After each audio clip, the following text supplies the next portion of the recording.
दुर्गेऽर्थवापुं सहितं सदैवं भवभीतिरोगभवतं मर्दं वदन्यै चिन्त्यं विचिन्त्य जगतां भवनेत्ररूपाम् अम्बे सदा भवतां भवदेव देवी। एक ऐसी महादेवी जो अपने आप में ब्रह्मांड स्वरूप है, जो समस्त देवताओं के शक्ति पुंज से निर्मित हुई है, जिसको काल कहा गया है, जिसको समय कहा गया है, जिसको शक्ति कहा गया है, जिसको प्राणस चेतना कहा गया है, जिसको मां अम्बे कहा गया है। जिस प्रकार से एक मां अपने कुपुत्र या सुपुत्र बालक को अपना संरक्षण देती हुई उसका ध्यान रखती है, उसको ऊंचा उठाती है, उसको सफलता के पथ पर अग्रसर करती है, ऐसी ही जगदम्बा से मैं प्रार्थना करता हूं कि आप सभी का वो कल्याण करे, आप सभी की रक्षा करे, आप सभी को पूर्णता प्रदान करे। ऐसा ही मैं आपको आशीर्वाद दे रहा हूं।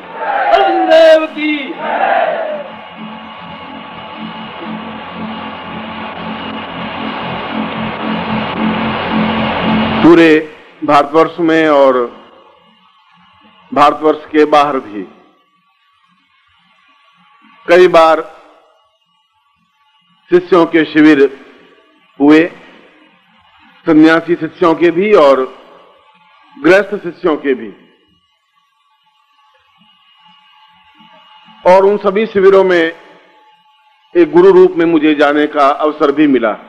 उनको मिला भी जो शिष्य परिचित थे, जो अपरिचित थे, जो नवागत थे, जो कई वर्षों से थे, और उन सभी शिष्यों के मिलने के बावजूद भी इस पूरे जीवन में जब भी मैं कुछ ऐसे शिष्यों को देखता हूं जिनके हृदय में एक असीम प्रवाह होता है, जिसके हृदय में एक प्राणस चेतना होती है, जिसके हृदय की झंकार मेरे साथ जुड़ी होती है, तो जीवन का एक भाग आनंदमय हो जाता है।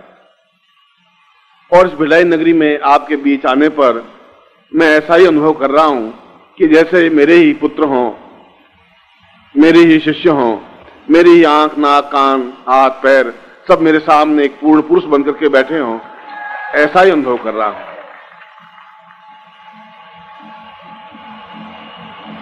ये नवरात्रि का पर्व, और कोई भी नवरात्रि का पर्व सामान्य नहीं होता। सामान्य तो हम होते हैं, इसलिए सामान्य होते हैं कि हमने अपने आप को सामान्य समझ लिया है, और वो सामान्यता हमारे जीवन से उतर नहीं पा रही है।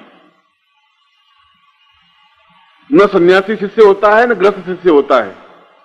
आपके मानस से, दिमाग से, दिल से आप सन्यासी भी हो सकते हैं, आप गृहस्थ भी हो सकते हैं, आप भोगी भी हो सकते हैं, आप रोगी भी हो सकते हैं, आप योगी भी हो सकते हैं। ये तो आपके मानस चिंतन की बात है, और आपके मानस चिंतन में ये बात घर कर गई है कि हम गृहस्थ हैं और हम साधना में सफलता नहीं पा रहे।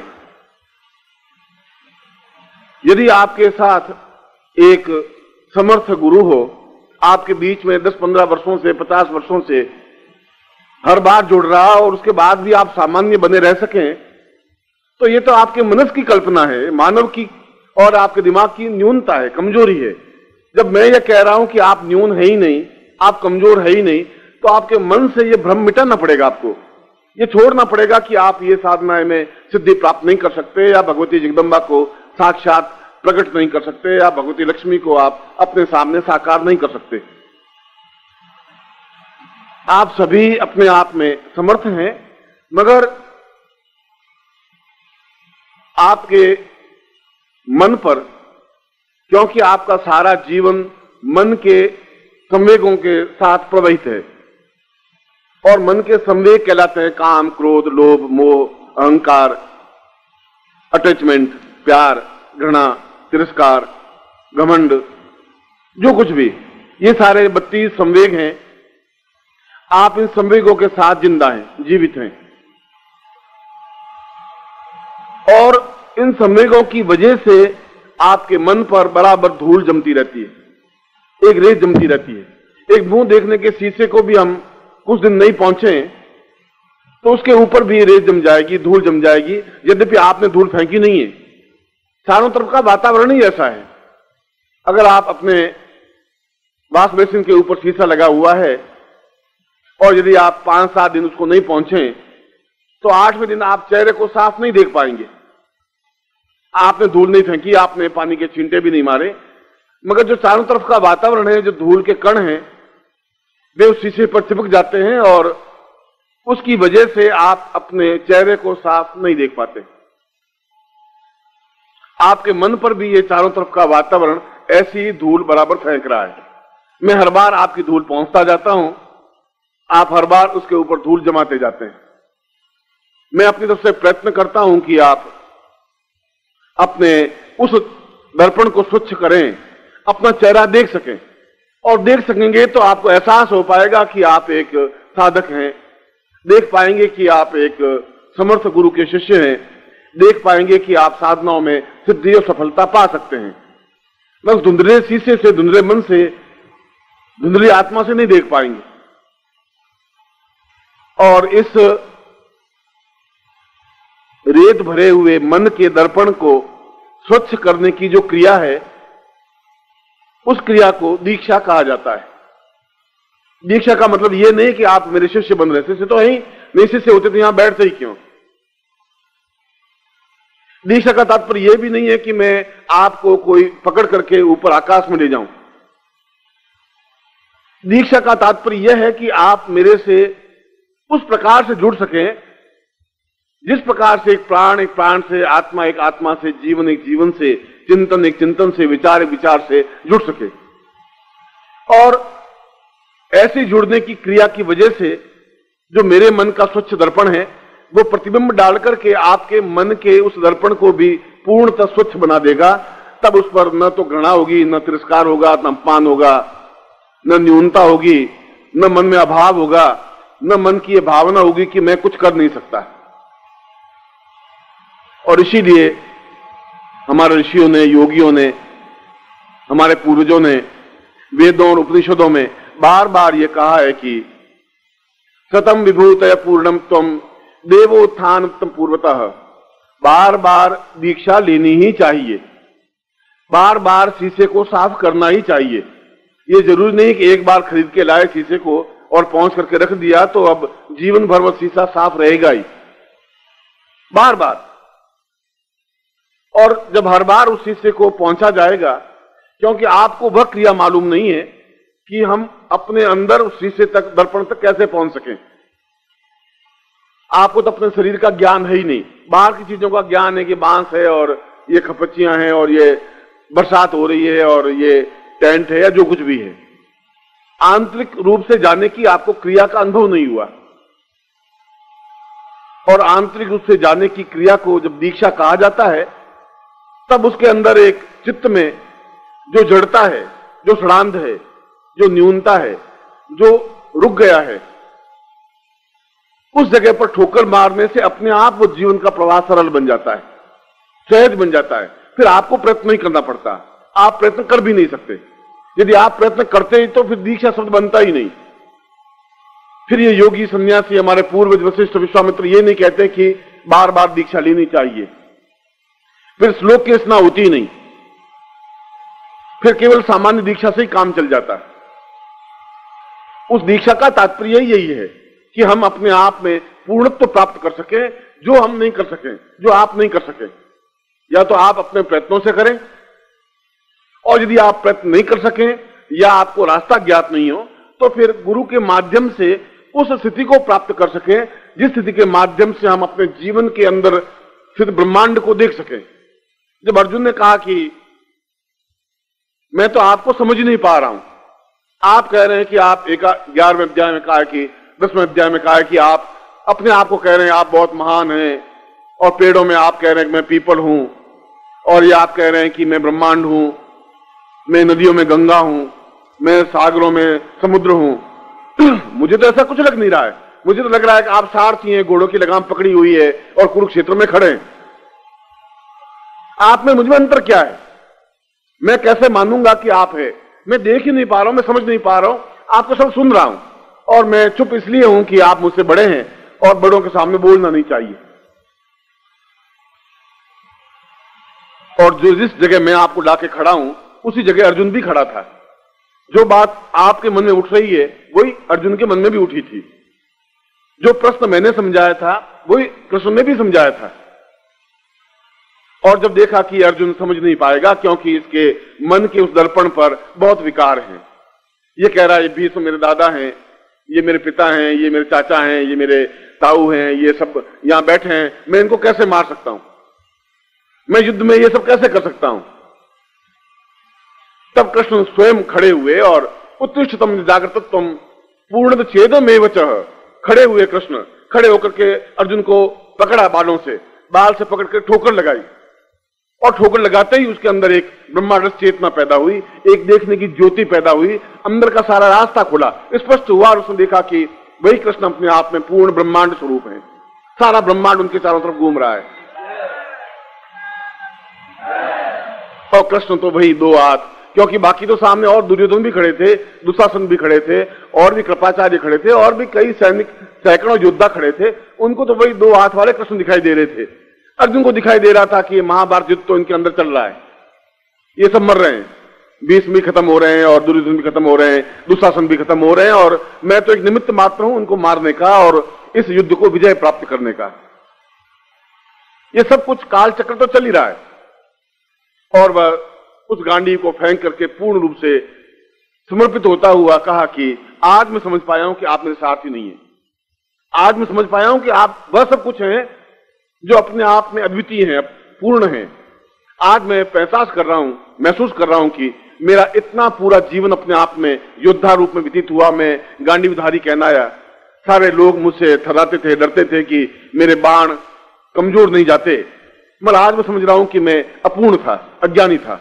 पहली बार आपने ठोकर मारी, पहली बार आपने एहसास करवाया कि अंदर के ज्ञान चक्षु कैसे जागृत हो सकते हैं, किस प्रकार से मैं आपके ब्रह्मांड को देख सकता हूं, और आपके ब्रह्मांड को ही नहीं देख रहा हूं, मेरे अंदर जो घटित होने वाला ब्रह्मांड है मैं उसको भी अनुभव कर रहा हूं।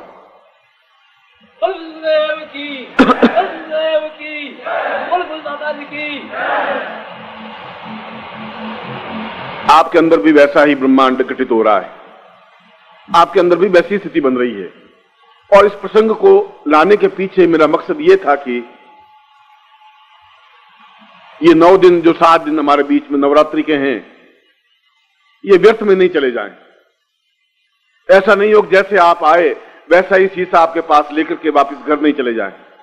फिर वही पत्नी है, फिर वही पुत्र है, वही घर है, फिर बाहर है, फिर वही नौकरी है, फिर वही ऑफिसर है। जैसे आप आए वैसे के वैसे आप चले गए तो न जीवन में आपको पूर्णता प्राप्त हो पाएगी, न मैं आपको दे पाऊंगा। जरूरत तो यह है कि आपके बालों को पकड़ूं, और जरूरत यह है कि ये जो संसार का महायुद्ध आपके सामने महाभारत चल रहा है, जिसमें आप लड़ रहे हैं अकारण, कुछ पता नहीं पड़ा किसको तीर मार रहे हैं, कभी पत्नी पे गालियां दे रहे हैं, कभी अफसर को गालियां दे रहे हैं, कभी अपने आप को जला रहे हैं, कभी बर्तन पटक रहे हैं, कभी बाल नोच रहे हैं और चले जा रहे हैं। और फिर भी आपको विश्वास नहीं है कि महाभारत का युद्ध आप जीत पाएंगे। पता ही नहीं, क्योंकि आपके सारथी के रूप में कृष्ण बैठा हुआ भी है तो आप पहचान नहीं पा रहे।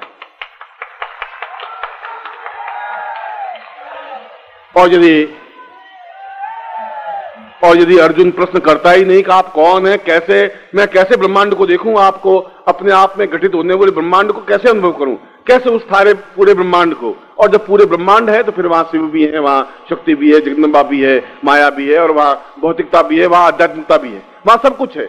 उस ब्रह्मांड को जागृत करने का अगर आपके पास विधान नहीं है तो फिर ये 7 दिन आपके खत्म हो जाएंगे।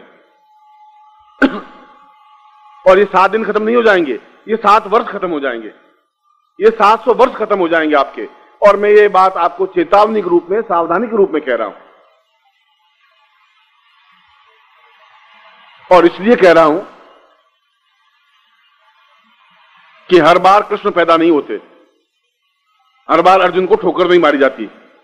अर्जुन के पुत्र और भी तो हुए होंगे, उनको ठोकर मारने वाला कोई पैदा नहीं हुआ। परीक्षित पैदा हुए तो उनको कोई ठोकर मारने वाला पैदा नहीं हुए।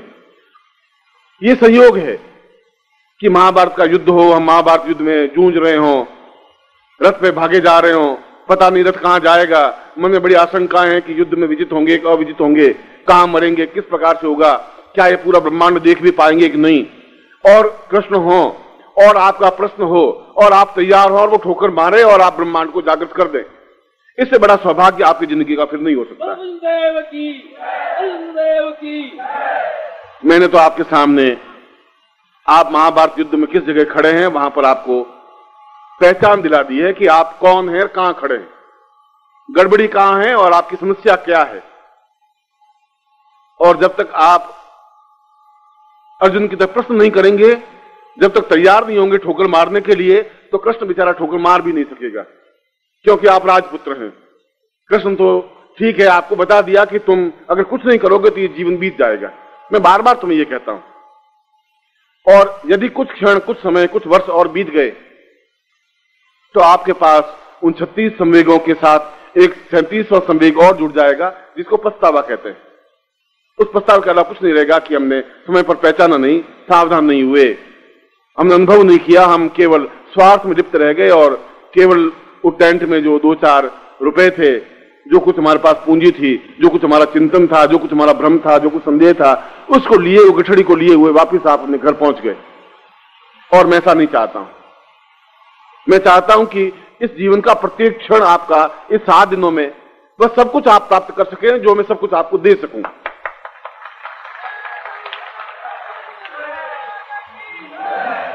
और देने की क्रिया के बीच में आवश्यकता है कि आप पात्र बने, लेने की क्रिया हो, खाली हो, मैं आपको दे सकूं। यह पहला दिन यहां पर जिन आयोजकों ने जिस प्रकार से भाग दौड़ की है, आपको और मेरे बीच में जोड़ने की क्रिया की है, और मैं फिर कह रहा हूं कि मुझे यहां आने पर प्रसन्नता अनुभव हुई है। ऐसा नहीं लगता, किसी मकान में जाते हैं, किसी शहर में जाते हैं तो बड़ा बुझा बुझा सा महसूस होता है। कई जगह गया हूं, कोई बिलाई का ठेका नहीं है। और कई ऐसे शहर भी मिले हैं जहां बड़ा ही ऐसा लगता है कि जैसे बड़ा घुटन है। मैं दिल्ली में रहता भी हूं, मैं दिल्ली में हर क्षण ऐसा घुटन सी महसूस होती है कि भागे यहां से, यहां तो कुछ है ही नहीं, जीवन नहीं है। हालांकि वहां घर है, यहाँ परिवार है, शिष्य है, स्वजन है, बंधु है, और इस बिलाई जैसे 25 शहर उसमें बसे हुए हैं। मगर एक घुटन है।